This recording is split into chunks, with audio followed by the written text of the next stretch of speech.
this whole, I would say, like it's a constitution of fighting games. What is this constitution of fighting games? What am I talking about? So what I'm talking about is like, you know how people, you'll have a conversation, some players, and talk about this game is solid. Yeah. Uh, and and I've always been kind of, I kind of sort of always knew what they meant only because of the context of from playing, from seeing them play the game, or what game and things that they like from the game. So I got what they meant by solid. But if I see like solid from a random person, it's like, this game is solid. I don't know why they think the game is solid. And so it's like a lot of things that can go into it, right? It's kind of a gray area, I would say. Makes sense. Okay. And by the way, I kicked off the stream. Right. Oh, sorry. Yeah. Right as you started the topic, so it was actually perfect. so yeah, so I've always been interested in this because it kind of, sometimes when people are like, if they're new to a game and they want to try it out, I always hesitate to make sure, like, I don't try to like, I hesitate on the words of like solid. It's a solid game or something like that. I feel you. Uh, This is something I've been thinking about a lot lately, but keep going. yeah, because what is solid to that person, right? I feel like that's subjective, you know. Yeah, definitely. Definitely. Because, Oh, like, a lot of people have this assumption that, I wouldn't even say assumption, I would say that just as human beings, when we look at something, we kind of have a tendency to believe that other people look at stuff the similar way we do, just because that's how we see things. And it's like, right. if we see things that way naturally, most other people should. And so, like, you see this kind of thing in fighting games where people go, well, this thing is bullshit. This shouldn't be in a game. And they're like, okay, of course, everyone else will think that. But, there's some cuckoo birds who think it's cool. Right. But in reality, they're just one of many opinions and outlooks and point of views. Exactly. Um, but it also, yeah, and the reason why most people will probably like generally like a group of people would generally agree that a certain game is solid is because of past games, like in past experiences from other games. That's how you come to that conclusion. I feel, right. Yeah, I Uh, agree with that. Because, like, just two personal examples, like, two people in my local city. Like, one of them started fighting games seriously with Virtua Fighter, and another with Street Fighter 4.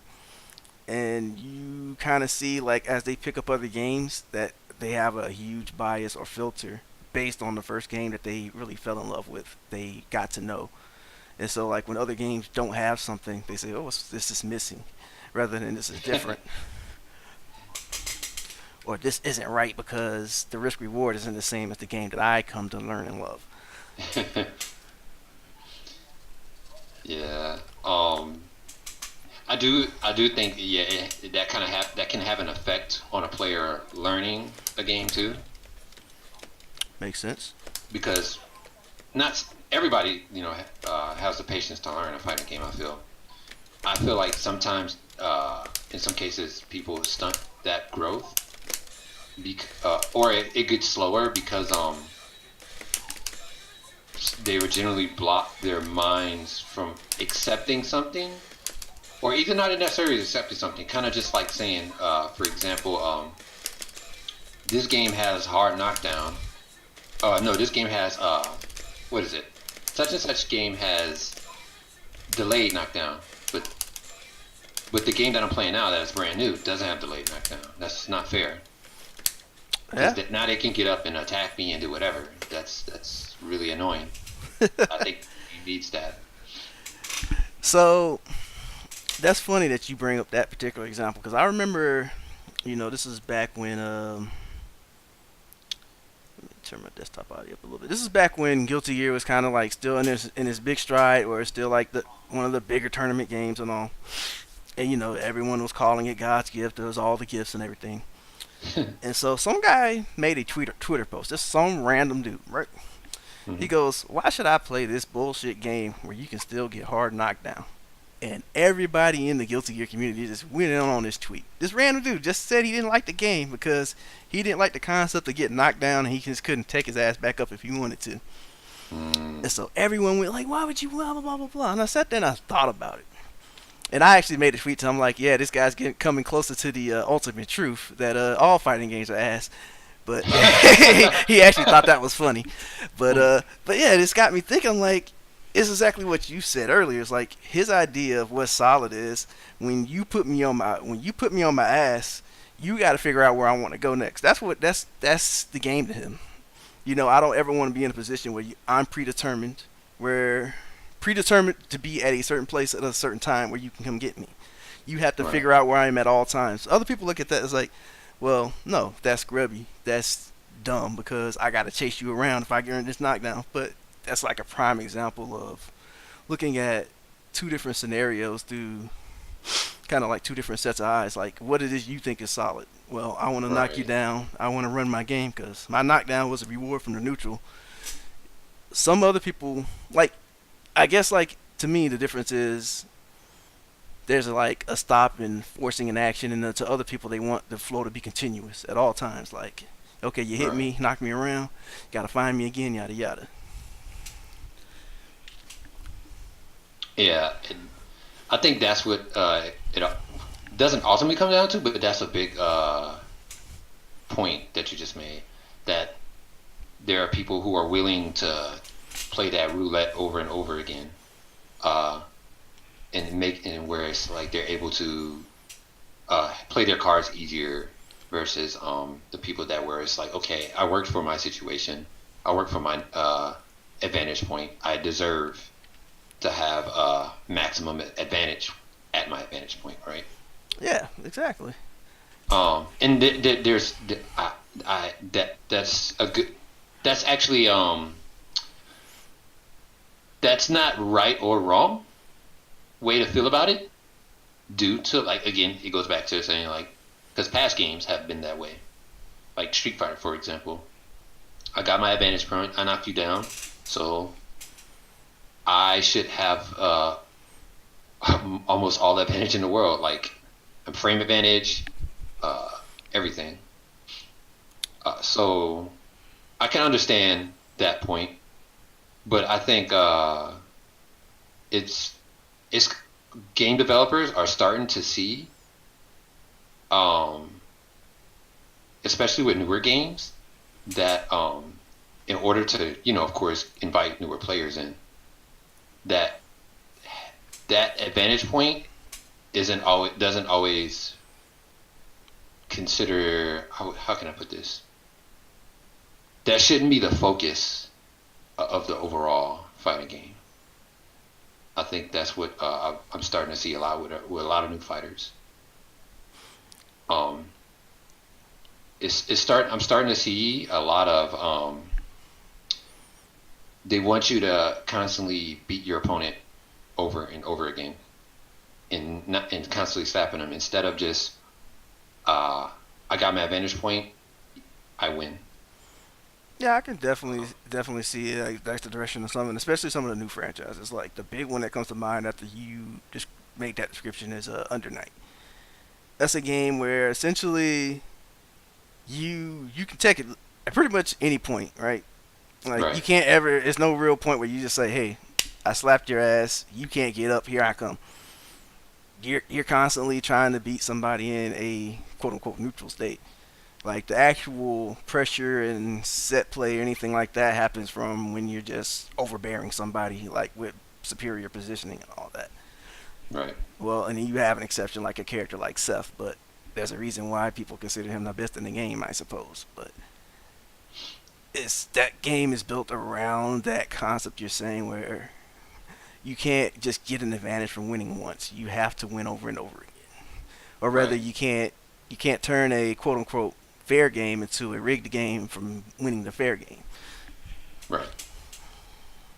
Um, and that plays and that can like play into the mindset of the player and how they play games overall, and certain how you said your friend approach games differently. Um, for my example, I started off in. I would guess you could say I started off in Street Fighter 4. I played that competitively, Okay. but I always messed around with different characters in fighting games, so that way I can like get different perspective on not just characters but how a game can be played. So that way my mind wouldn't. So that way if I go from one character to the next, it wouldn't be like, that's not fair. Since I'm in this advantage point, I should have the same advantage point as the last character I played. When that shouldn't be the case, especially if you're making like different characters in a fighting game. Like, um, I feel you actually. Like every time you bring this stuff up, like always like a specific example of someone or something that comes to my head when you say these things, and I actually see that a lot. You know, that's and you were talking about earlier, like especially like with the iterations of games. Like, say you were playing, I don't know, KOF 98. When they changed the right. characters' move sets in 13, there's a lot of people like, oh man, they gimped the characters, they made them so bad. But then you look on the other side, you got people who absolutely love 13, and you see like a lot of times that you see that like the people who come into the games new and fresh without those biases tend to, I won't say make more objective opinions, but they don't have a lot of the biases already kind of holding them back.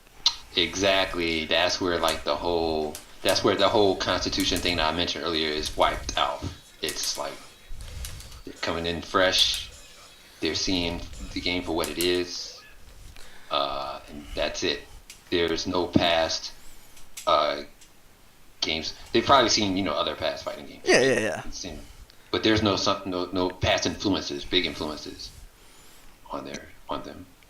You know, and actually, it's funny. I named this stream the contract called a fighting game.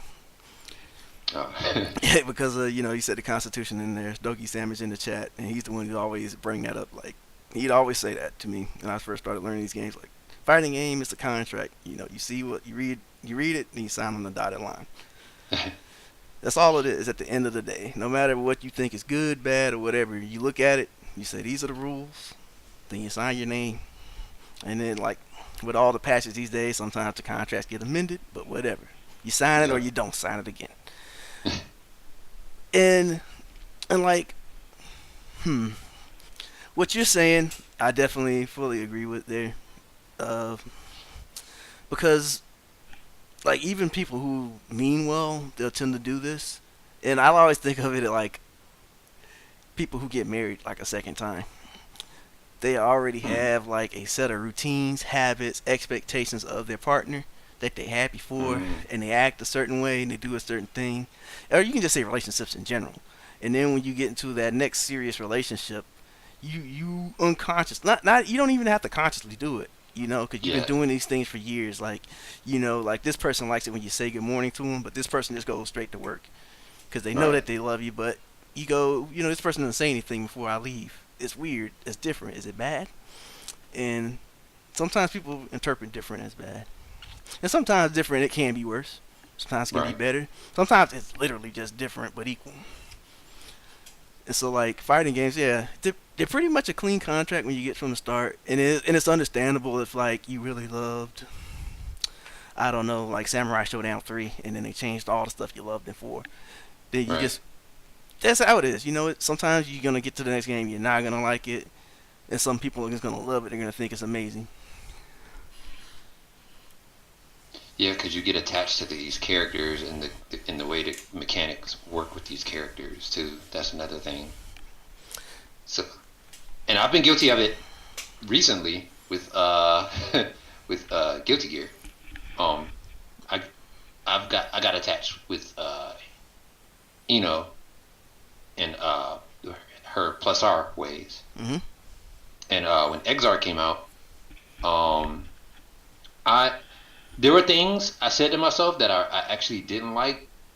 I would say that to myself, but I wouldn't say it out loud. So I was all right, and the game is new, so like, of course, I'm having fun. I'm liking it. A lot of people are getting into it. People started learning how to play the game, and people got better than me and started beating my butt. I started complaining, and I started doing the whole Constitution thing as kind of like I guess a scapegoat. Hmm. of like, this Exarch, is not like plus art, in this situation, I should have this type of advantage. Yeah, Like if I do horizontal chemical love and you block it, I should have like a good knockdown. I mean, a good advantage or something like that, right? yeah. And that's not the case with Exarch. And I had to learn that a million times the hard way. Fair enough. Like, cause like for me, I never played plus R. I never like go to hear something I've seen offhand a bunch of times. I something I never like bothered to pick up and play. So like when I got it, this is the first time I've seen these characters really do anything. Like I did remember her from seeing her in past games and stuff like that, but for the most part, I didn't know what these characters did.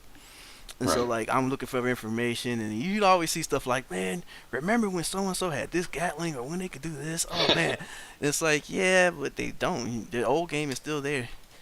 Right. But a lot of times people want, they want their game, but they want all the notoriety and level of competition or amount of Exactly. competition that comes with the newer game, which is not realistic unless you're a super turbo or melee player or something like that. Yep. So it it it really taught me a good lesson in about approaching fighting games after that, because I was definitely that guy who was deep into execution, saying, "Oh, I don't like the fact like these newer fighting games they're catering to like you know to get more people, newer players to get into it, so they're making it easier." I was definitely that guy, and then I realized the more I competed in the newer fighting games, the more I got humbled. Like the more I realized that it's not, of course it's not just execution, but it's the decisions and stuff, and forcing you to think a different way instead of the same way I've been thinking, uh, which is my character should be this way and I should win this way, and that's not really interacting with the opponent. Yeah. It's mostly thinking about yourself. So yeah, that's. I would say I don't know if anybody else has if they realized that playing from like a older game to a newer game, but it's definitely happened with me. So I think it, it's really a hard pill to swallow, but if you can do it, you can actually see the real beauty of fighting games. Because then, because when you approach a new fighting game, you're gonna have your past experiences, and that's gonna influence you a little bit. And you might get upset with a little bit with the new fighting game, because of course you're this a lot of it is unknown. You're not aware of the situations, so you're gonna feel like shaking up a little bit. But if you like, once you clear that out your head real quickly and just embrace everything that's going on and take it for what it is, it becomes another new, kind of like how your first fighting game was. The first one you fell in love with. I can't agree. You pull up the contract, you read it. Yep. You don't say, here's the contract for the last game. Why isn't this clause two in here? You read the new clause too. So like, yeah, I definitely feel that. And then at the same time, on the other side of that coin, like if you're like an execution heavy monster or something like that, and it is kind of a tragedy if some of that stuff like is permanently gone. Like there's still more obscure games that do that, but yeah, it's not the Yeah. mainstream thing anymore, as you're saying. But yeah, like I can understand if you miss that and you want games with that. Like there's nothing wrong with that on principle at Yeah. all. And it's okay if you don't, and if you end up playing the game long enough to understand it, it's okay if you don't want to play it anymore. I've always tell people, don't stress yourself out playing a game that you don't really like, even if a lot of people are playing it. Yeah, If it's hurting you mentally, that stuff, don't stress yourself out like that.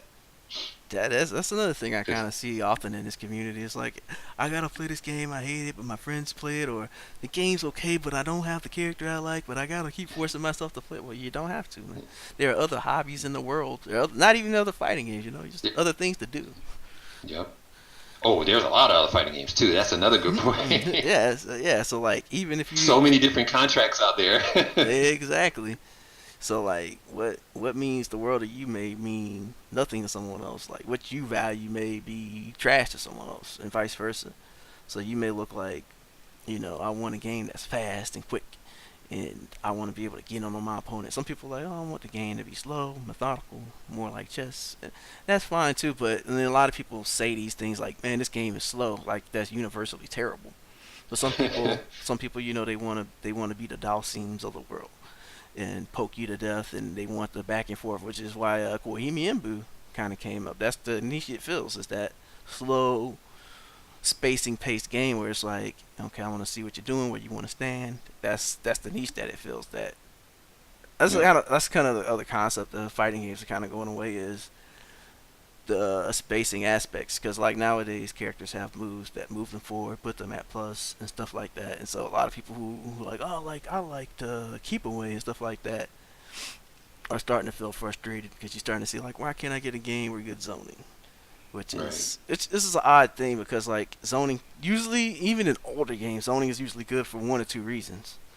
Right. Is that one, the character's tools are not really reasonable to get around. There's no system tools and mechanics. Like when Dalsim in the older Street Fighter 2 is really strong, it's because you literally couldn't do anything to him. Like you can't outsmart him, you can't outplay him. If for certain characters, they can't do shit to him. Like he's gonna sit there and you lose. And that's like the older games. Like that's one case of zoning being good. Like and like I think the original Aqua Plaza build is a character called Rhiannon. She can literally sit in the Right. corner and just throw hitboxes on you. And most characters literally could not approach her.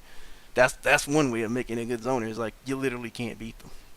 And the other aspect is they're good at zoning, but they can convert that zoning into set play or Yeah. big damage.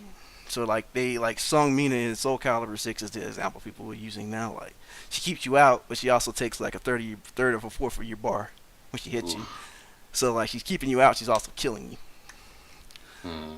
So that's the other concept. So like those tend to be like less interactive than rushdown characters because at Right. least with a rushdown character when they get in your face, Rhiannon get me out. At least when Yeah. rushdown characters get in your face, you have to address it in some way. Like even if it's just kind of like space control has turned to like mid range tug of war rather than like full screen. Stay the hell away from me. It's more like I know you're gonna move right here. I know you're gonna move right here. And so I'm gonna stop you, put this hitbox out here. Maybe I'll run in, maybe I'll back off, slow down, whatever. It's not any longer you can't get to me. It's more like I'm gonna keep you from going here, and I'm gonna do my thing. So like, They're constantly testing you at like a fast pace. yeah. So it's not to just kind of sit there and I'm gonna play by myself until if you get in, then I can't do anything. Kind of Right. thing that people kind of want. And I think people only say that because it doesn't exist now. But I think if you give a game where I can literally sit in the corner and just like fuck all your shit up just for Hmm. sitting on the screen, no one would want to play that game. Definitely. It's funny. So in Marvel 3, a lot of people in Marvel in general did not like fighting against Morgan. They Exact. That's just the didn't. biggest example because that's what people say they want. And then when Chris G gives it to them, they're like, "What the fuck is this game? I don't want to play it anymore." And I mean, there's obviously people who do want to play that way because Chris G. There's people who do, but like the general populace, I think they tend to shy away from stuff like that, which is why you're seeing it less and less in fighting games. That's it's funny because Vinny was like my training partner, and I I thought it was. I actually had the most fun fighting that team against that team more than any other characters or team combinations in the game. Hmm. Mainly because not just because she slowed the game down, but she brought another aspect, another play style to the game that a lot of people, like you said, wasn't ready for. I guess.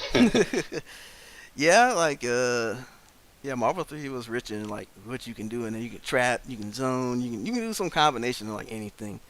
Like you Right. couldn't necessarily pick all the characters, but you could play a lot of ways. Right. So yeah, like I guess that's why we're talking about contracts. What constitutes a fighting game? There's the to me there's also the non-mechanical part about it, like the stories, the characters, the art directions, and stuff like that. Yeah. Because like a lot of people feel like a lot of these newer games, like give Street Fighter 5 the biggest example. Like it doesn't have the character and charisma of the previous games. Like it feels kind of bland compared to the older games. Like Third Strike, it had its hip hop music, is the way the sprites were drawn. It had its Right. distinct style, and people feel like with Street Fighter 4, it kind of strayed away from that. Mm. And so, Street Fighter 4. Oh, I'm sorry. Oh, go ahead. If our Street Fighter 4 kind of tried to go back with that whole retro style, but added a little newer stuff to the mix. Because if I remember correctly, correct me if I'm wrong, wasn't Street Fighter 4 mostly inspired by ST?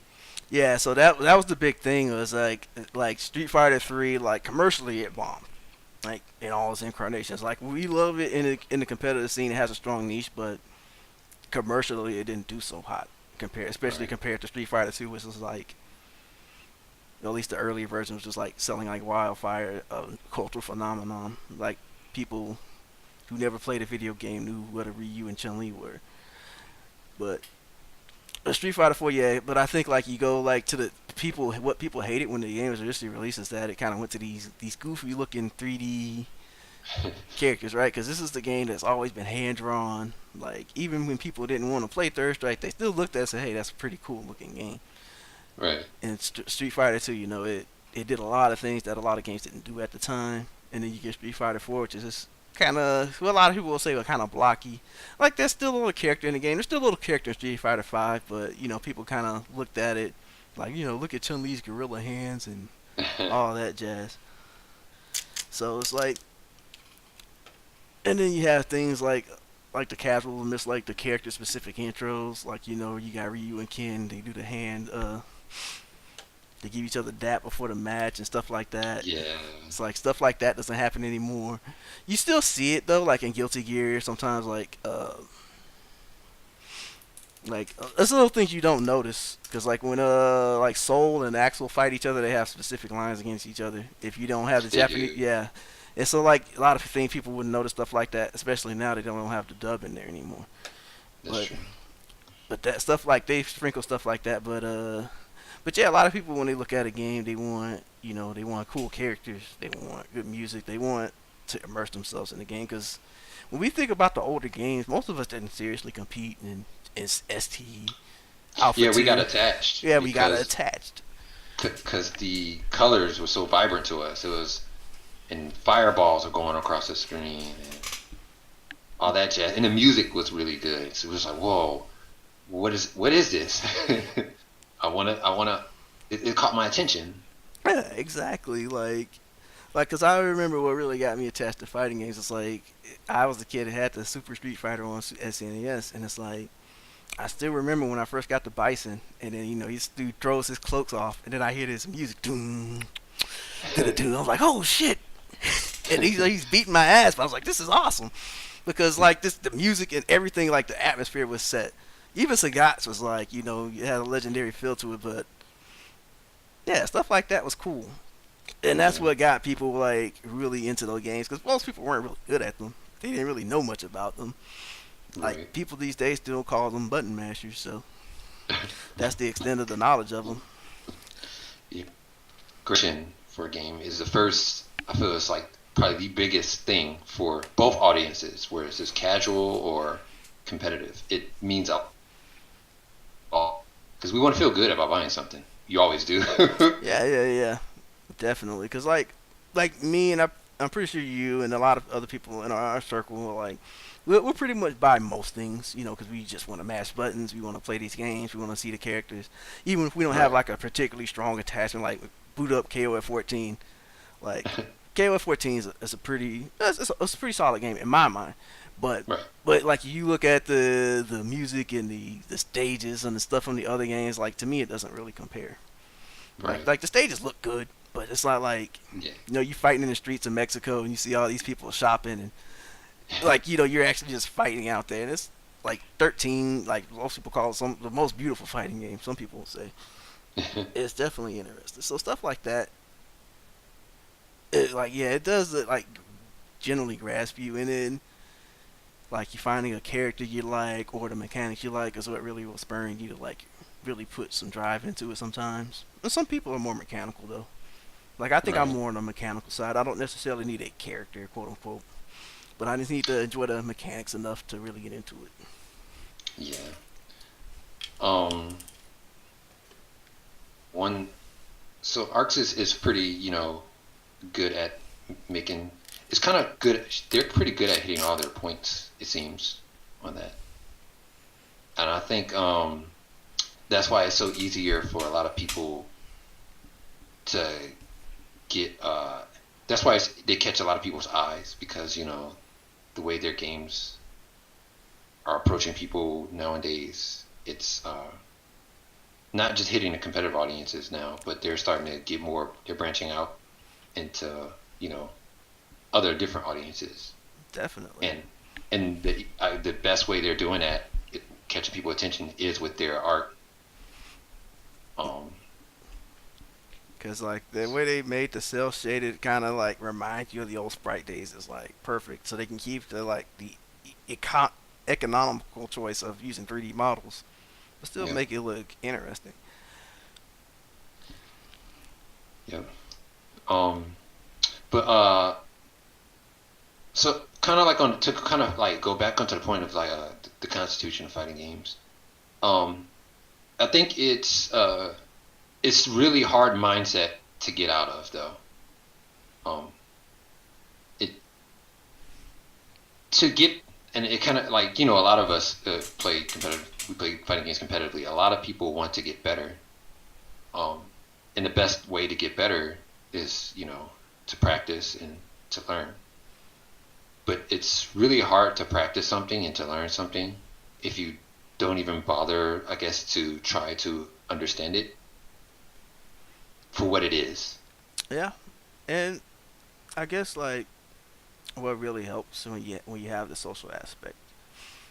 Like when you have somebody who's been playing them for years, because that's what helped me. Like you got Dogi Stamps in the chat. He's the guy who's been playing this game many years, and I'm the dope who showed up at the little house with a few people. And I played my Right. Chun Li. I'm punishing DPS with throws and sweeps, and everyone's looking at me.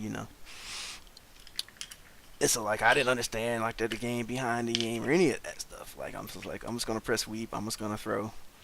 I'm gonna mash my light combos or something, and eventually, that when you have people who have more experience and they've looked at stuff and you play with them and you play around them, they can tell you things. So that's why like I think um, let's see, I That's kind of so important. That like yeah so you just bring up a good point. So no amount there's only so much practice you can do and so much knowledge you can gain from a game there to get better. The social aspect of what you mentioned yeah is I think is the biggest part to helping somebody get better because I can look at something. All right, I can look at let's say that I'm pick Tekken. I can look at Tekken and I'm like, I gotta practice my movement, man. It's like I feel like movement is everything. It's like, and then you can tell me, well, movement's not everything, and this is why. By you just talking to me about it and just having a conversation, that can change my whole look on how I look at Tekken, my whole view on how I look at Tekken, and then I can approach it differently. You're basically telling me, all right, Casey, yeah, you've played like games like Marvel in the past where it had a heavy emphasis on movement, and Tekken, uh, movement is really strong, and if you can do it, it's pretty strong, but you don't have to put all your mind to it. So as much as you did on Marvel, yeah so having that different different people around you to help you just to talk with you about different things of mechanical or how a game works, I feel like that's like a very key thing to accomplishing your goal, whatever goals you're trying to accomplish in fighting games. I fully agree. And like you're gonna get a lot of things. Like you're gonna get people who are pretty biased, some that are objective, some that don't really know things very well. But the more you take in, the more you're able to better filter things out. Like I always say in life, you take things in, and then you take out what you need from that. Like instead of Right. trying to immediately like oppose information and try to debate and fight somebody. Like if they're telling you about something you don't know, like don't assume that they're right or wrong. You just take it in, and then you kind of file it away in your database. When someone else tells you that, file it away in the database. So as you learn things from other people, you kind of gradually figure out what's important, what's valuable. So that's how fighting games was for me. Like people tell me all kinds of things. Like some people will tell me, 100 different things. Like if I was just a guy who just showed up out of nowhere, it's like I just bought this cool game, Street Fighter 5, and I wanna, play Birdie. He's so cool. people, 5 different people gonna tell me 5 different things about the game, the character. Like this is just crush counted the game, or the footsies don't matter, or this is a game where you gotta do this, this, and this, and then some of it will be good, some of it will not be. And so you Right. just, as you as the person, got to figure out what it is you want to play, what it is you have fun with, and not really care. Like, like, That's true. like you said, it's the Constitution, the contract, whatever you want to call it. Like, it's up to you deciding. That's true. How far do you really want to take it? Exactly, because like I see stuff like, and here's stuff at tournaments. Like not only just online, like when I'm actually, because when I go to tournaments, I'm trying to get better at this, getting the habit of speaking with people I've never spoken to before, and like even in the games I don't play, and just try to Hmm. like, like get to know a little about why they're there, what they want to do. And I hear a lot of stuff like, "Oh man, like I was talking to someone at the last Brunette Ball, and it was like, he was watching Street Fighter. He usually plays BB Tag and stuff, but he was over there by the Street Fighter station because I met him at DreamHack and I was talking to him. I said, "Hey Okay. man, how's it going?" He goes, "Oh, it's going pretty well." So I'm like, "Oh, you play Street Fighter too?" Because I already known he'd play BB Tag. I didn't know he played Street Fighter. And so he goes, "Yeah, yeah, yeah, yeah." And I said, "Who do you play?" And he tells me who he plays. I said, "Oh, okay." And then he looks at me for a moment. He goes, "But I really want to play Cammy." I said, "Really?" He goes, "Yeah, but everybody says that she's brain dead. She plays the game for you, and I da da da da da. Like I couldn't do it." I'm like, and then I was talking to him like, what's really the problem if you really like Cammy? Even if you just like her for being good, what's wrong with that? And he kind of sat Right. there. He's like, "Yeah, I guess like I've been playing it more, so I guess I'm not that worried about it, but it still bugged me. But yeah, I'm trying to play it more." And I was like, "Yes, for some people, like what other people think of their contract bothers them." Yeah. Because like the contract is not just the games, the character, the way you want to play.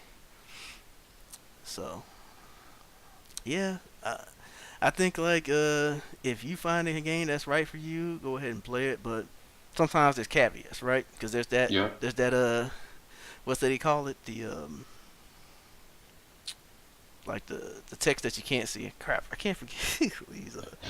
But yeah, the hidden text in the contract, well not hidden, but the hard to see text. Oh, hard to see text. Yeah, the little bylines that that they put at the Is it end. read the fine print? The fine, there we go. That's what I was looking for. Read the fine I, print. Yeah, the fine print. Sometimes the fine print. Like you really love this game. The mechanics are great. The characters are great. But then only 2 people play it at locals. And so like, or nobody plays it on local. In fact, you got to go online and go to some Discord and get the 10 people who are playing it online to play you. yeah. Sometimes that's the fine print. And if you accept that, because some people they don't accept that. It's like I love this game, Right. but I gotta have people to play. Yeah. Like, and That's but understandable. yeah, because like there's a big message out there. It's like just play what you love, and even I'm the one. Dogi Salmon says it too. Just play your shit and have fun. But sometimes you're not gonna have. You're gonna be in that little corner in the room, or you might not be in the room. And Right. if you want to make that sacrifice to play a game that you don't enjoy as much, but you have people with it, to me, there's nothing wrong with that. Right. And you might, and I feel like nowadays it's easier to go that route since there are more fighting games, Yeah, and so and taking that risk won't hurt you as it probably has done in probably to people in the past. yeah, it's a And little bit of everything it's out probably there. more beneficial now because you have more players playing it, so you get different perspective on their mindset on how they approach something. You might end up liking the game that you hated at first. Yeah, that's true. Like, cause like with the big divergence from Street Fighter, you have the big 3D game. Like, cause Tekken 6 was kind of just there. It wasn't like Street Fighter where everyone was like packing the room. Street Fighter 4 rather. So like you got a little bit of everything now. Like unless you're just particularly really picky or you're just one of those people like I gotta play games that were made before 2002. You just find there's some niche for you out there. It There's is. there's anime games with Soul Calibur and Tekken out. There's 3D games out. SNK is reviving their library. Even if you're just one of those guys, I gotta play the old games. Like SNK's been releasing their old games on PS4 and Steam. Yep. So like you can play your Samurai Showdown specials, your Last Blade 2s if that's just what you love. Like again, you gotta go search the Discord for people, but it's there out Yep. there for you. Hey, Third Strike and ST are still like popular like tournament games too. Yep. So like if you want to do that, like if you're like if you just really love Fatal Fury, then you might be out of luck. But there's sure there's in fact I know that there's a dude called Running Wild, and he streams like old SNK games. Like he streams a lot of Fatal Fury too. It's a pretty it's even today that game looks amazing. But so there's I mean so there's still he doesn't really care that it's a whole bunch of people. He just wants to play his game with the two people who go in there and play with him because he loves Right, the game with all of his heart. And so that if you want to go about that way, there's that too. But yeah, right, the contract. I think I think yeah like I think the ultimate lesson from this to me is like you take each contract on its own for itself. You read through it, and right. you know when patches come out, sometimes you might not agree with that contract anymore. You know, like they put red focus in Street Fighter 4. Some people are like I don't want to sign this amendment, and that's fair. Yeah, I would say for this, it's like yeah, kind of like what you were going. It's like every contract is different, and it will present to you something new that you will learn, and that'll help you out in the long run because there's always room to learn, no matter what you're doing. So it can be a new mechanic like red focus or super dash or anything like from what's that one in Tekken where it's like Rage Drive. yeah, rage drive. I think that's been in Tekken, but it's still sort of new, right? So Rage, the concept of Rage has been in Tekken, but like in Tekken 7, there's the super, and then there's like the armored move that people usually do That's the now. one I'm Yeah, talking about, the armored, like the EX looking, yeah, where they, yeah. So, and that's like new to Tekken. So like, yeah, just take it as a something new, something you're learning, and you may dislike it, but just give it a chance. yeah. Try to understand it, and who knows, you may end up liking it too, and you may end up being the best at it once you take the time to give it a chance. So So yeah, and then even on top of that, even if you don't like it in the end, that's okay. Like you tried it out, you move on to yeah, the thing that you like instead of trying to get other people not to play it. Which is a there's lot of people. so much options, man. Some people dedicate their energy to making sure other people feel the same way, and it's like why? Yeah, Like if I really want to play Street Fighter 5, despite what everybody says, why not? there are people. Yeah, that's the biggest. I guess the elephant in the room that a lot of people pretty much shits on all the time is Street Fighter Five, and there are people out there that legit like Street Fighter Five, and maybe it's because they're new to the game, or maybe it's because it's slow, or or it's because it's easier than other Street Fighter Fives. So there's like different reasons. So like They read the contract, right? yeah, yeah, they read the contract. So Yeah, yeah, yeah. To me, that's the big example of like the kind of the divisiveness where you got people who is just like talk smack about what's in the contract, and other people's like, I like this. I think the people who generally like games are generally quiet about them. Like, that's true. so like so like when you see things like not even just Street Fighter, Guilty Gear, anything like that, like depending on the size of the community, the people who dislike the game will tend to be like the loudest Yeah, ones. And then the bigger the community, the louder that is. So Street Fighter having a huge community, you see a lot of that. Like, cause that's we can talk about this in another topic, but like I actually want to talk about like the population in games, the skill level, and the community perception okay, at some point. But all right, cool. that's all I got on the topic. Anything else from you? Yeah. Uh, I'm good. Um, I guess we can wrap this up. Wait, did we actually start at 9? We did start at 9. Yeah, we did. It was Whoa. just short of an hour. Well, that's not too long and not too short. So I Yep. think we did pretty good. Yep. I appreciate you joining me. So like yeah, if Same here. you got any topics, just shoot them to me. All right. All right then, sir. Have a great night. That's it. You too.